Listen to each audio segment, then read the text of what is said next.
I first graduated from Edinburgh University in 2010. I actually came back to do a master's, and I graduated again in 2018, which was in kind of a slightly different field. But I've been, yeah, since graduating in 2010. Originally, I've kind of been in this digital sector, mainly focus on kind of website analytics and insights.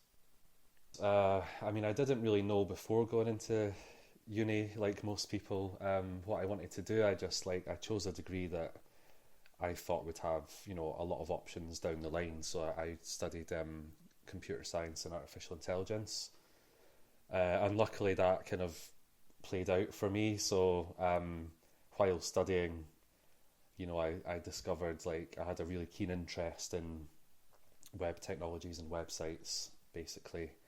And I also kind of felt that the standards could be a little bit better. Like I found a lot of these things to be like quite difficult to use and difficult to understand. So, another driving force for me was to help them make them more accessible for people, and to try and improve things. So really, yeah, since the late noughties when I was doing my undergrad, I've been quite interested in web, and then found my way into kind of like more specific niche as time's gone on. I was looking for my second job after graduation, and I had an opportunity with Oxfam, which is a huge international development organisation, and it all just kind of aligned for me. I worked with them, and I just enjoyed it so much. The whole culture, the environment, the colleagues, and the impact of what I was doing, and that just reinforced like, yeah, this is the path that I want to be on. So the opportunity just to like talk to students in a more general sense, understand where they are and what they're looking to do, but also try to kind of like give them a bit of advice and guide them. That was really appealing for me. So yeah, I decided to go for it, and I've stuck with it for the last 3 years. Yeah, I mean it's very strange, like going back into that environment, because I even found on my own masters, that was kind of an interval of like 7 years, from graduation first time until starting my masters, and even in those 7 years, the change was huge.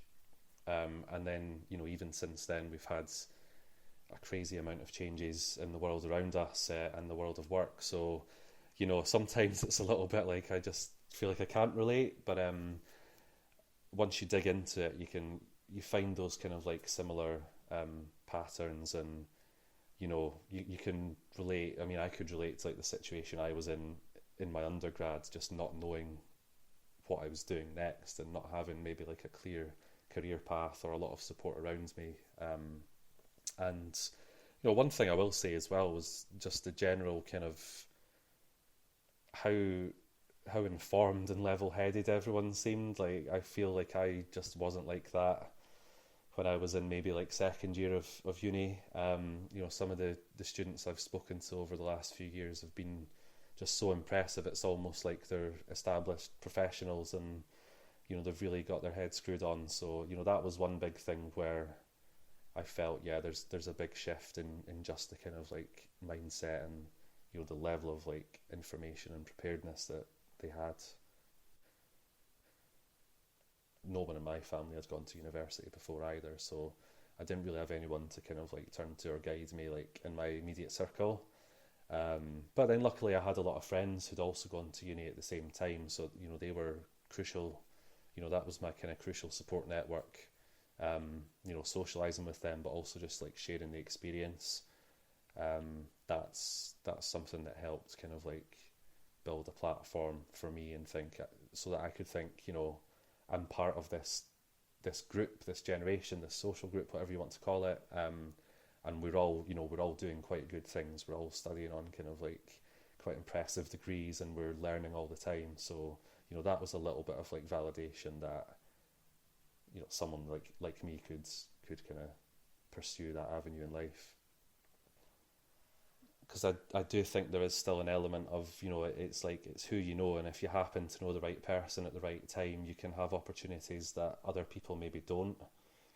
Um, but you know, that said, you can build your network. So it's something that I feel I've managed to do is, you know, over time through diversity of like different experiences, uh, working for different organisations in different sectors, travelling, studying, that sort of thing. Um, you just build your network naturally, and it's been so beneficial for me because, you know, primarily as a freelancer, uh, one of the things that really enabled me to get started and actually like, you know, make enough money to pay the bills was ex-colleagues, you know, working with people that I'd worked with in different organisations. Um, they knew I could do the job. I knew they were great to work with. It was like a natural fit, and that gave me a platform. There's always that element of luck and sort of um, just having like the platform and the foundation to do things. So, you know, for me personally, like I don't come from a privileged background in terms of like you know, maybe in this country, or like the people that I went to school with or went to uni with were more privileged generally than I was. But if I compare myself to a lot of other people, like I'm very privileged because, you know, I had one parent, my mum, who, you know, brought me up in a really good way. She kind of let me just like explore and learn things, and she trusted me to do that. So I was able to like, you know, explore my curiosity about the world and pursue things like university and travel and things like that, or even kind of relocating for a job.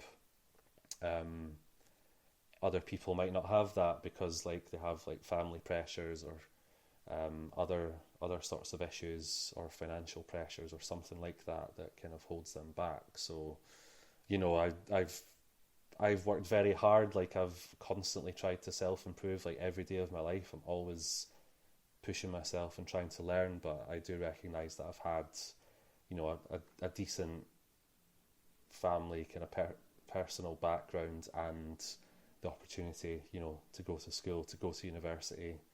Um, I got financial support to go to university as well, so that's like, you know, I didn't necessarily work for that. It was just something that was given to me because it's government policy in Scotland. But I like to think that I've made the most of that.